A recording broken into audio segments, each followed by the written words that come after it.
What is going on YouTube? This is Mohammed, your personal PMP coach from Certify with Ease, and welcome to this new video where we're going to discuss why you will, in brackets, potentially fail the exam. And this is not a clickbait video. This is serious.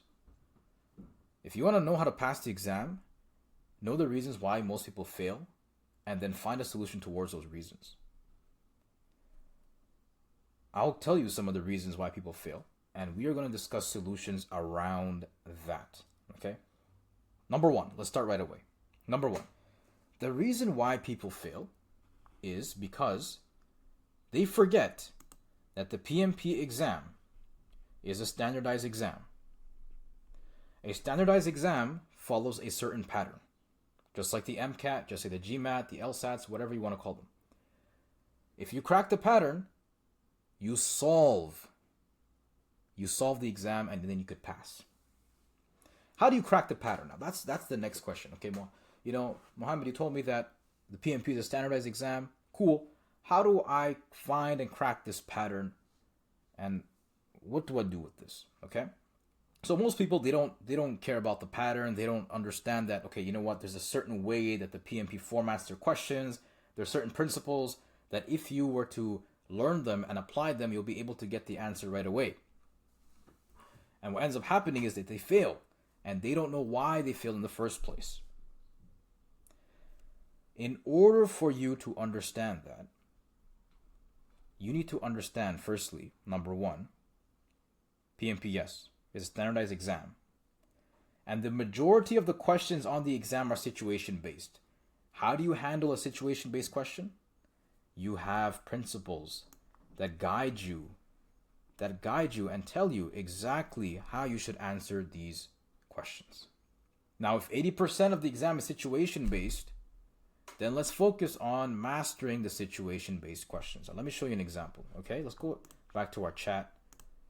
Now, take this PMI Infinity simulator with a grain of salt. A lot of the questions here are outdated. You want to focus on situation-based questions. So, please give me a situation-based question. Okay, let's get one of these situation-based questions. I'll show you how easy it is to use the principles. All right. A project manager is leading a project that involves multiple stakeholders from different departments. During the execution phase, a key stakeholder expresses dissatisfaction with the project's progress and threatens to withdraw support. What should the project manager do first? Okay. We read the question. Let's look at the answers. Escalate the issue to the project sponsor. Document the stakeholders' concerns in the issue log. Conduct a meeting with the stakeholder to understand their concerns. Update the risk management plan to reflect the stakeholders' concerns. I already know the answer is going to be C.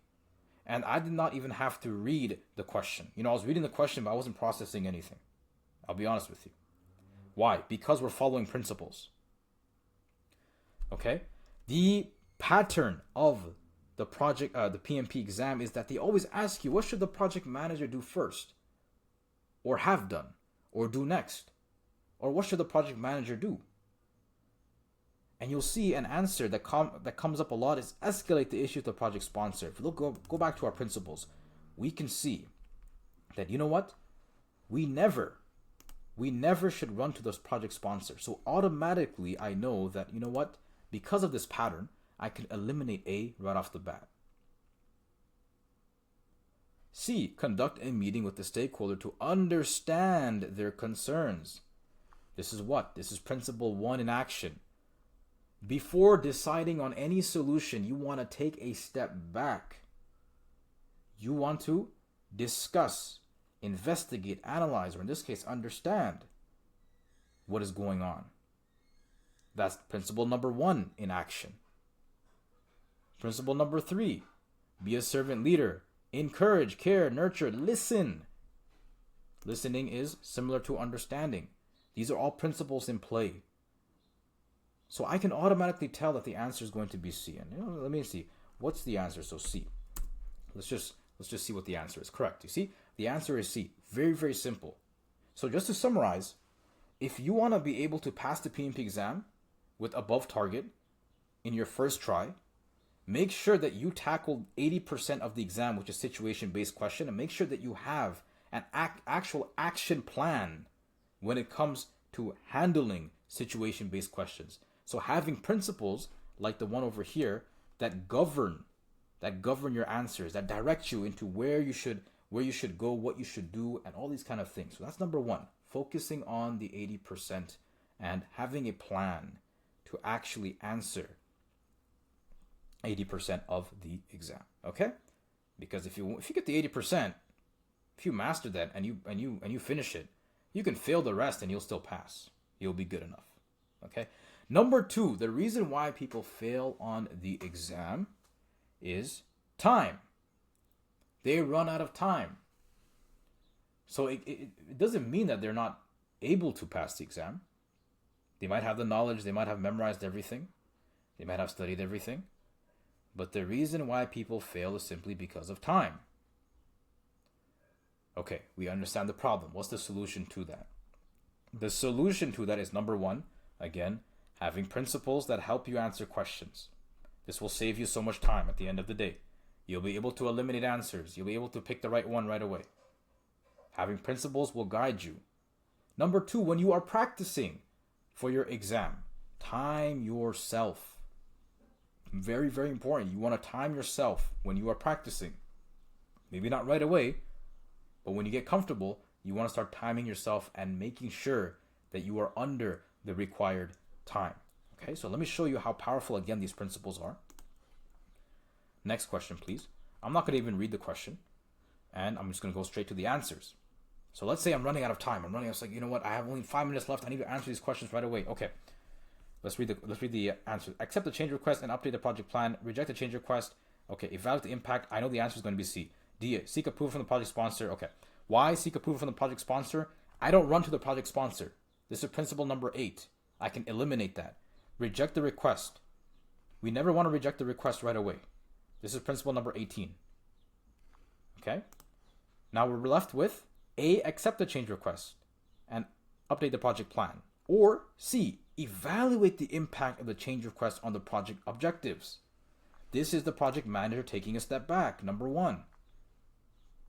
And investigating, discussing before, basically gathering enough information before deciding on a solution. So I already know in about 10 seconds, 15 seconds, the answer is going to be C. Okay? Again, principles, use them, and time yourself. Okay? So, again, just to recap, the first reason why people fail is because they focus on the wrong things. They don't focus on situation-based questions when they're practicing. They focus on a whole plethora of different things like, oh, let me memorize the process charts, the ITTOs. Let me learn that properly. Let me learn how to, let me memorize all the terminology. No, there are some terminology that you have to know, but you don't have to memorize the entire textbook. I didn't personally even touch the textbook. Okay? Number 2, time yourself, because time is against you during the exam. Time is against you. Time is one of your worst enemies during the exam. Okay, so those are 2 things. Number 3, let's jump into this. The reason why people fail the exam is because, and this ties everything together, is because they focus on learning. Now, this sounds crazy. What are you talking about, Mohammed? Aren't we supposed to learn the stuff that the PMI teaches us? And I'm going to sound like a rebel here. No. And I'm going on a rant here. If you want to learn project management so badly, watch some YouTube videos if you have no knowledge whatsoever, and then start actually managing projects. Start managing projects. Start dealing with people.